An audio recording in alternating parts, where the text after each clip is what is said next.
क्या आपने ध्यान दिया कि अब पेट्रोल पंप पर जो फ्यूल मिल रहा है वह पहले जैसा नहीं है।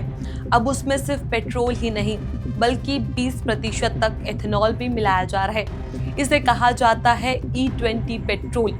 सरकार का दावा है कि इससे प्रदूषण घटेगा, किसानों को फायदा होगा और देश का तेल आयात बिल भी कम होगा। लेकिन सवाल ये उठता है कि जब फ्यूल में 20% तक सस्ता एथेनॉल मिलाया गया तो इसकी कीमत कम क्यों नहीं हुई और क्यों लाखों लोगों की गाड़ियों का माइलेज घटने लग गया है।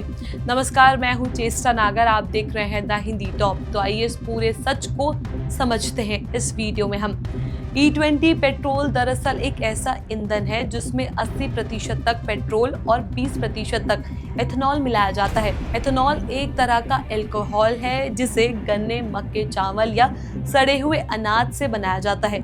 ये बायो फ्यूल माना जाता है क्योंकि ये प्रकृति के सोर्स से बनता है और पर्यावरण को कम नुकसान पहुंचाता है। तो चलिए अब आपको बताते हैं E20 पेट्रोल क्यों शुरू किया गया। भारत दुनिया का तीसरा सबसे बड़ा तेल उपभोक्ता देश है। हर साल अरबों डॉलर का पेट्रोल डीजल आयात करना पड़ता है। सरकार चाहती थी कि आयात बिल कम हो, प्रदूषण घटे और किसानों को अतिरिक्त आय का सोर्स मिले। इसी सोच के साथ 2021 में प्रधानमंत्री मोदी ने E20 पेट्रोल का रोड मैप लॉन्च किया। एथेनॉल के फायदे क्या बताए गए? प्रदूषण कम होगा क्योंकि एथेनॉल जलने पर कार्बन डाइऑक्साइड और कार्बन मोनोऑक्साइड जैसी जहरीले गैसें कम निकालता है।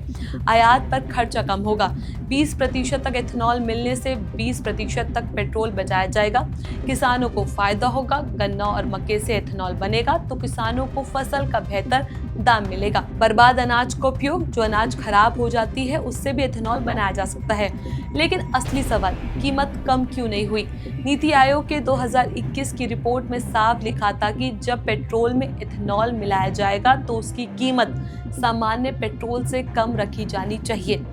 वजह यही थी कि एथेनॉल की कैलोरिक वैल्यू यानी एनर्जी कंटेंट पेट्रोल से कम होती है। पेट्रोल की कैलोरिक वैल्यू ज्यादा है यानी उससे गाड़ी ज्यादा किलोमीटर चलती है। एथेनॉल में लगभग 33% तक कम ऊर्जा होती है, इसलिए जब एथेनॉल मिलाया गया तो माइलेज घटने की संभावना पहले से थी। सरकार की एजेंसी ने सलाह दी थी कि अगर माइलेज घटेगा तो कीमत भी घटनी होगी ताकि लोगों पर बोझ ना पड़े। लेकिन 2025 में हकीकत अलग निकली। पेट्रोल का बेस प्राइस लगभग 52.83 प्रति लीटर है, जबकि एथेनॉल की खरीद लागत 71.32 प्रति लीटर तक पहुंच गई है। यानी एथेनॉल अब पेट्रोल से भी महंगा हो चुका है। यही वजह है कि E20 पेट्रोल सस्ते होने के बजाय महंगा पड़ रहा है। माइलेज क्यों घटा? E10 यानी 10% एथेनॉल वाले पेट्रोल से ही 3% तक माइलेज लॉस होता है, तो E20 20% एथेनॉल वाले पेट्रोल से लगभग 6% तक माइलेज घटने की संभावना है।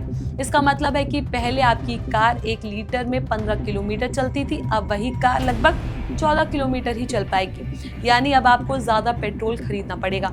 एक तरफ पेट्रोल सस्ता नहीं हुआ, दूसरी तरफ गाड़ियों का माइलेज भी गिर गया। तीसरा नुकसान, कार के इंजन और फ्यूल पंप पर असर पड़ने की शिकायतें सामने आने लग गई है। तो वहीं सरकार का कहना है कि शुरुआती दौर में एथेनॉल की लागत कम थी, लेकिन अब ये महंगा हो गया है। मोलाज बेस एथेनॉल और मक्का बेस एथेनॉल दोनों की कीमतें बढ़ चुकी है, इसलिए E20 को सस्ता रखना संभव नहीं। अब आपको इसकी असलियत क्या है वो बताते हैं। आम लोग महसूस कर रहे हैं कि जेब से ज्यादा पैसा निकल रहा है। गाड़ियों का माइलेज घटा यानी उपभोक्ताओं को नुकसान हुआ। प्रदूषण और आयात बिल पर असर दिखेगा या नहीं, ये लंबी अवधि में ही पता चल पाएगा। तो आपने देखा कि E20 पेट्रोल की असलियत क्या है। सरकार इसे ग्रीन फ्यूल और आत्मनिर्भरता की दिशा में बड़ा कदम बता रही है, लेकिन लोगों के लिए ये फिलहाल डबल बोझ बन गया है। ना तो कीमत कम हुई, ना ही माइलेज पहले जैसा रहा। सवाल यह है कि क्या सरकार आने वाले समय में लोगों की जेब पर बोझ कम करेगी या फिर जनता को ही इस नए ईंधन की मार झेलनी पड़ेगी? क्या गाड़ियों को E20 पेट्रोल के हिसाब से तकनीकी रूप से अपडेट करना पड़ेगा? क्या किसानों को वास्तव में फायदा होगा या सिर्फ तेल कंपनियां मुनाफा कमाएगी?